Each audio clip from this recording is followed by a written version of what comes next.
আল্লাহ তাআলা হুকুম করছেন তোমাদের আদেশ একমাত্র আমার ইবাদত করবা। ওয়া কাদা রাব্বুকা আল্লা তা'বুদু ইল্লা ইয়াহু, আমি ছাড়া দ্বিতীয় আর কারো ইবাদত করবা না। কথা ঠিক না বেঠিক? আল্লাহ ছাড়া কারো ইবাদত করা যাবে? এরপর আল্লাহ বলছে ওয়াবিল ওয়ালিদাইনি ইহসানান, আমার পরে তোমরা তোমাদের বাবা মার সাথে সুন্দর ব্যবহার করবা, ইহসান করবা। কত বড় কথা! আল্লাহ বলছে আমার পরে তোমাদের বাবা মার জায়গা। কথা ঠিক না বেঠিক? বাবা মার সাথে আমরা সুন্দর আচরণ করি না, ঝড়ি ঝাপটা মারি, বাবা মার সাথে খারাপ আচরণ করি, ঝিমটা মারি। কথা ঠিক না বেঠিক? আল্লাহ বলছেন সাবধান, বাবা মার সাথে কেউ ধমক দিয়া কথা বলবা না, ইহসানের সাথে কথা বলবা। কথা ঠিক না বেঠিক? ইহসানের সাথে কথা বলবা। বাবা মা যদি খুশি হয়ে যায় তোমার কপাল খুশি হয়ে যাবে, তুমি জান্নাতের অধিবাসী হয়ে যাবা। কেন? জান্নাতু তাহাতা আকদামুল উম্মাহা, মায়ের চরণ তলেই তোমার জান্নাত। মা বাবার খবর নাই, পীরের দরবারে কত দৌড়াদৌড়ি করি। আমি পীরের বিরুদ্ধে কথা বলি না, কারণ পীরেরাও একটা মজা পাইয়া রয়েছে। কোনোদিন বলে না আমাদেরকে এত প্রশংসা কেন করেন। প্রশংসা হবে আল্লাহ এবং রসুলের। কথা ঠিক না বেঠিক? পৃথিবীর কোনো পীর আপনাকে সুপারিশ করতে পারবে না।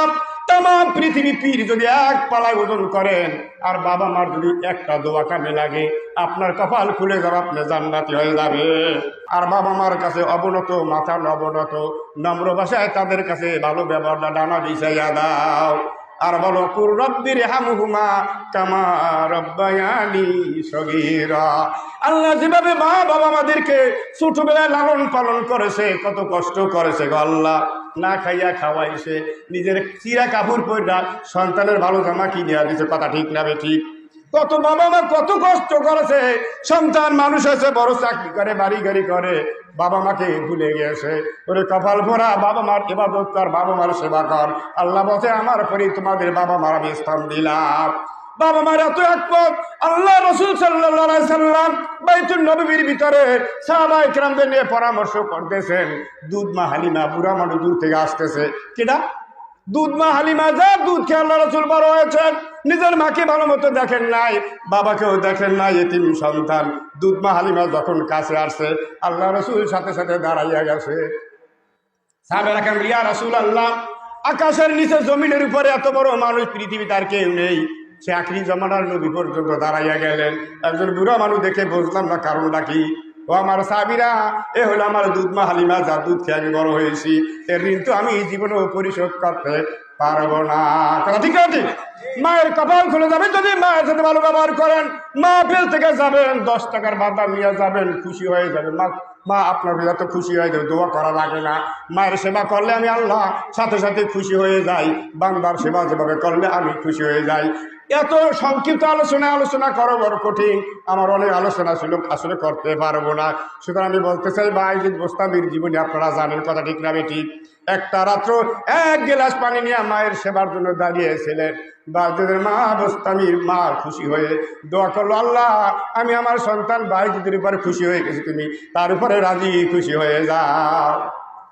পৃথিবীর সারা পীর এক বান্ডে দিল, কাজ হসবে না, টাকা দেবে না, নিয়ে যাবে না, আপনারও দেবে না। কোরআন হাদিসে পীর বলতে কোনো জিনিস নাই। আমি চ্যালেঞ্জ করে বলতে পারি, কোন আলেম যদি আমার সাথে চ্যালেঞ্জ করতে চান, হাদিস আর কোরআন লই আবার কোথাও আছে কিনা? হক্কানি আলেমদের কথা আছে, আলেমরা নবীর ওয়ারিস। আপনারা আলেমদের সম্মান করবেন, আলেমদের ভালোবাসবেন। আল্লাহ রসুল বলছেন ইন্নাল উলামাউম ওয়ারাসাতুল আম্বিয়া, আলেমরা হলো আমার ওয়ারিস। আলেমদের সাথে ভালো ব্যবহার করবেন, আলেমদের সেবা করবেন, হাদিয়া দেবেন, তোবা দেবেন, কাজে লাগবে। কথা ঠিক নাকি? মায়ের সাথে পৃথিবী তার কেউ নাই, মায়ের সেবা করতে আমরা রাজি আছি কিনা? সবাই আজাগায় বলেন আমরা ঠিক আছে কিনা? রাজি আছে? মায়ের জন্য দোয়া করেন। আজকের কবরে শুয়ে আছে, আল্লাহ এক সন্তান রেখে গেছে, মাহফিল করাইতেছে, আল্লাহ গো এর বদৌলতে তাদের কবরকে জান্নাতের বাগান বানাইয়া দাও। মাঝে আমার সবার মাঝে সোনার সে দামি, বাবা আমার ভুবন মাঝে সবচেয়ে প্রিয় জানি। কথা ঠিক কিনা?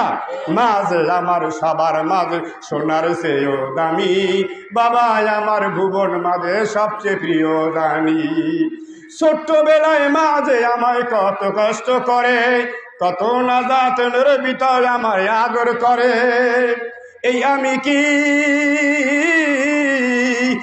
আমি কি সেই মাকে কেমনে ভুলতে পারি? মাঝে আমার সবার মাঝে সোনার চেয়েও দামি, বাবা আমার ভুবন মাঝে সবচেয়ে প্রিয় খাঁটি কথা, ঠিক নাকি? আজকে থেকে শপথ করেন বাবা মার সাথে ভালো ব্যবহার করবো, জান্নাতের দরজা খুলে যাবে। বাবা মার সাথে খারাপ আচরণ করবেন না।